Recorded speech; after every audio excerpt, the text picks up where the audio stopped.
was a mixed start for the week for the Asian stocks. In fact, as investors did continue to weigh in inflation risk and await the US jobs data to gauge the strength of the economic recovery, equities did slip in Japan and stocks in Australia were marginally higher. Australian markets were up 0.3%, while Kospi was down 0.3%. Nikkei was down close to around 0.4%. If you look at the US stocks, well, the US stocks did close higher on Friday, booking weekly gains and their fourth straight monthly advances as data signaling prospects for a sustained rebound of the world's largest economy did outweigh inflation worries. The US PCE inflation rate approached its highest level since 2008 at 3.6%, and on a month-on-month basis, the inflation did rise 0.6%, while the core inflation was up 0.7%.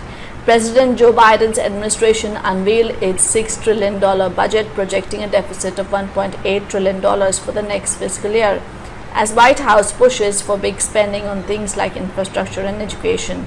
While the projected deficit is high by recent historical standards, it's a sharp drop from $3.1 trillion recorded last year.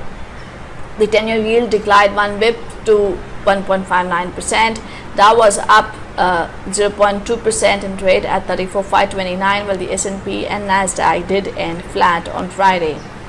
European stocks rose to a record high on Friday as British exposed financial stocks gained following a hawkish comment from the Bank of England official, with the prospects of increased US fiscal spending boosting the overall market sentiment.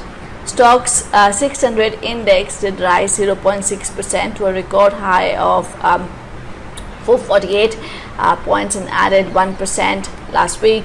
The reopening measures have boosted the travel and leisure stocks, which outpaced the regional peers this week with a 4% jump. Eurozone economic sentiment did jump more than expected in the month of May to notch up to a 3-year high. Data was released on Friday, with the European Commission's index rising to 114 points from 110 in April. DAX was up 0.7%, while CAC was up at a similar level of 0.75%. FTSE, however, did end flat.